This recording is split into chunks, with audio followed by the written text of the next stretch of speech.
Bucks. Last couple of years, that playoff drought. You want to get back there and just talk about what the off season was like, what you guys have done as a coaching staff to bring in some players, fill the holes, and try to get back to that postseason. Yeah, certainly. We're excited about who we've brought in as far as recruits. We have 4 new freshmen that we've added to the roster. We have 4 new transfers, including a Division I 6'11" kid on the roster.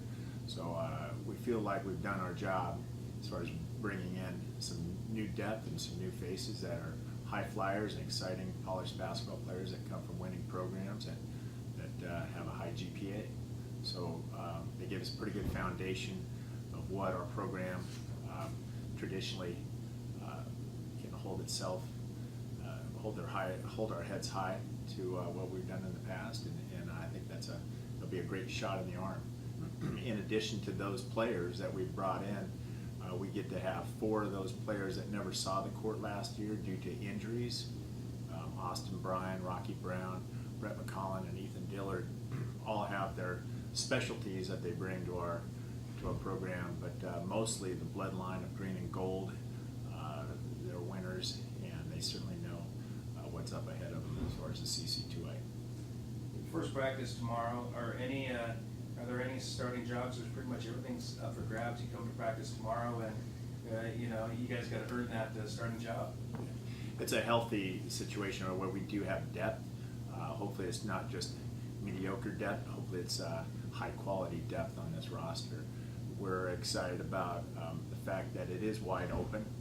We have a lot to prove here in the next 9 practices before our first game, and we're excited about those practice sessions coming up. Both the HU teams, you guys had some injuries before the season started. This practice this time around, you can't really prevent injuries and hey, let's not do this, but is there anything from a coaching standpoint that you do that to try to prevent at least, something? Or That's a good question. It's a fine line. You want to be competitive and as aggressive as possible and create a lot of contact in scrimmaging. That's game-like. You try to practice that. At the same time, a little gun shy. A little gun shy after last year and what kind of drills that we expose them to, how long we go, how hard our training is in the weight room, conditioning plus scrimmaging, and obviously teaching a lot of technique and getting some shooting in as well. So you don't want to wear your players down. It's a marathon in itself, a college basketball season. We're going to hopefully go late into March on a championship run. That's always our goal. So we need to be patient early, and I understand there will be a high learning curve for those guys that expect to be on the floor.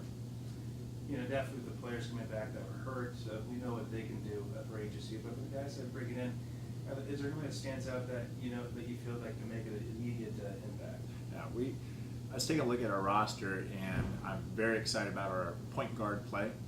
We have Malik Morgan out of Churchill High School, a state championship team, caliber team in Oregon. He plays at a very high level. I like to think in terms of him being like our quarterback on our football team, a freshman leader that can come in and not only give significant minutes, but compete for a starting position. And we'll see how those chips fall in the next 9, 10 practices. So if it translates well, our football program got a 5-0 start, and hopefully our basketball program can do the same with a freshman at a quarterback position on the basketball court. With having a lot of freshmen, transfers, and then players that were hurt, how important is it in practice for everybody to start gelling together, getting to know one another once getting the season started? Team camaraderie and bonding and those type of things happen naturally in the locker room. Hopefully our locker room has a good culture to it. We started that early. As soon as we got finished last season, coming off last season, we wanted to make sure our culture was right, our foundation was right, make sure it tastes right, smells good, looks right. Discipline has been there for sure. Excited about how that transpires as far as teammates and how they interact together. Coach, what's going to be the toughest team you think is going to be on your schedule so far? Both starting with the non-conference and then going into the conference. Who's going to give you the most challenges? The challenge is early. You know, the challenge is it comes fast and furious.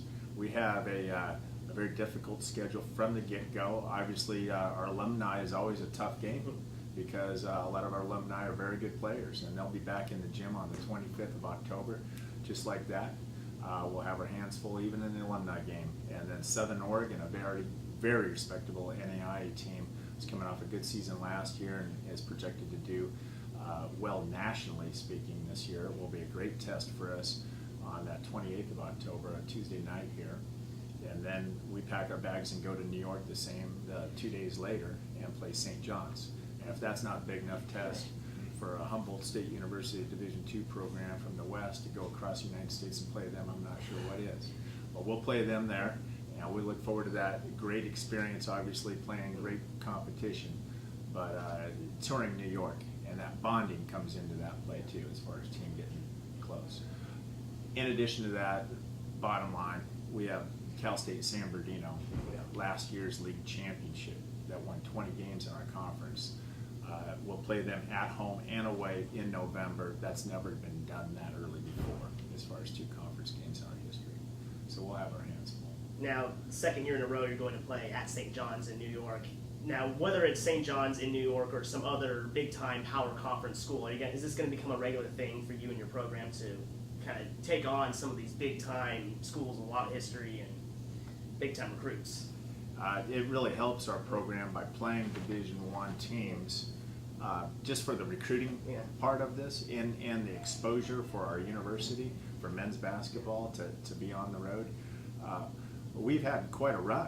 We've had St. John's the last 2 years in a row. The 2 years previous to that, we were at University of Arizona, 2 years, and then within the last 8 or 9 years, we've been to UCLA twice, not to mention Cal and other Division I programs thrown in. So we've been able to keep our contacts alive and network and get ourselves some pretty high-profile basketball games.